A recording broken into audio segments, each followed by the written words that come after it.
So here I am in my van with horrible lighting, trying to balance my phone. And, well, this is where I had time to talk. I haven't had a lot of that lately. Lost my voice, but I'm back now. I tried to talk about this topic before and kind of failed. I talked about it too long. I rambled, probably wasn't interesting. And anyway, it went over the 15 minutes that I'm allowed on the type of channel that I have. So, like I said, I want to get away from religion for a bit because I talked a lot about that. And so I'm moving on to politics. Boy, do I know how to start a party or what. Well, probably something that really helps out a blog is controversy. And so here's a controversial opinion. I'm from Butte, and I love Butte. I love almost everything about it. I don't love everything. I don't love the bad driving. I don't love that there's a million bars and apparently enough consumption of alcohol to keep them all in business. Not that I have a problem with bars, it's just it seems a little excessive, you know? Every block, several. I don't care anything about sports, and that's not the way to be in Butte. And the one other thing that's controversial about me as it relates to Butte is my opinion as it relates to organized labor. Now, first of all, I've been anti-union since long before any involvement I had with Walmart, so you can't blame it on them. So to be clear, there are two kinds of unions. Kind of goes back to what I was saying before about how people don't mean the same thing when they use words. People say union and mean a couple of different things. Okay, now, we all know what unions did historically, and I'm not talking about that because there's no controversy about that. 100 years ago, labor conditions were horrible. People bled and sweated and died for pennies, and nobody knows this better than the city of Butte does, where thousands of people died in all sorts of amazingly horrible ways down under the ground. Okay, the unions are what fixed the world as far as that was concerned. But that's kind of my point.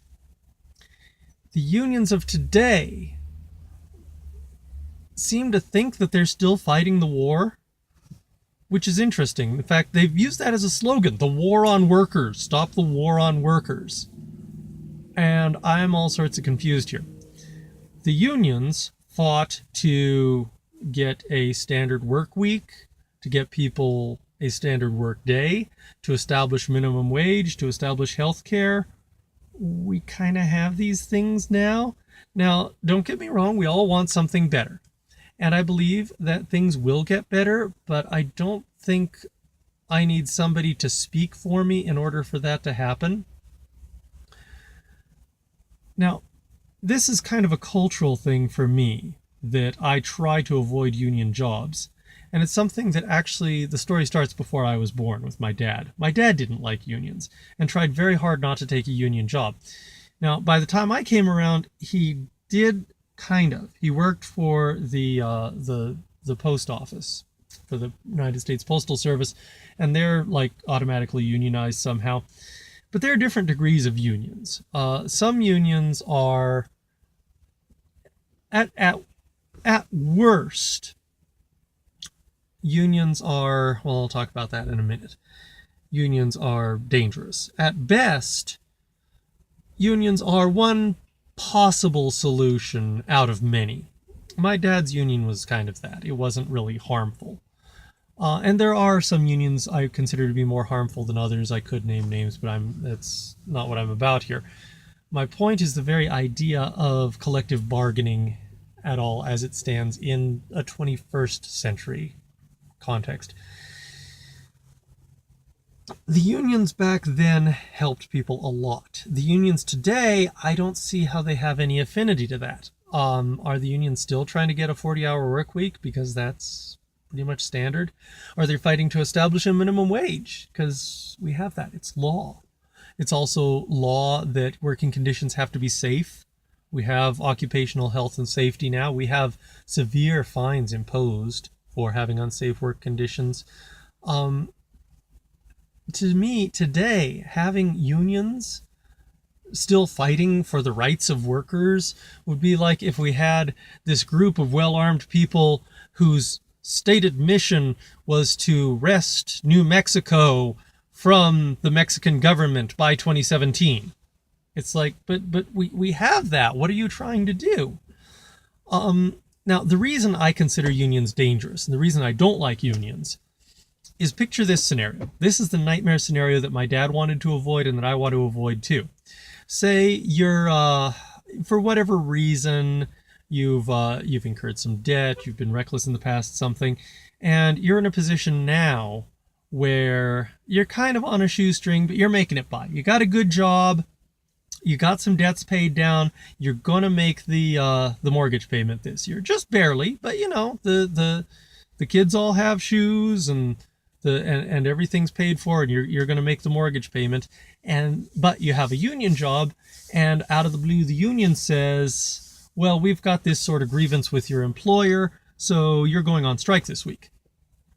Now, correct me if I'm wrong, union supporters, but the way I understand it is, if you're in that position, and if you explain to the union bosses that you really need your paycheck this week, you can't take the time off, you're just barely making it by, and you don't really share in this grievance, you're actually okay with the job you're doing, you just really need to get paid this week.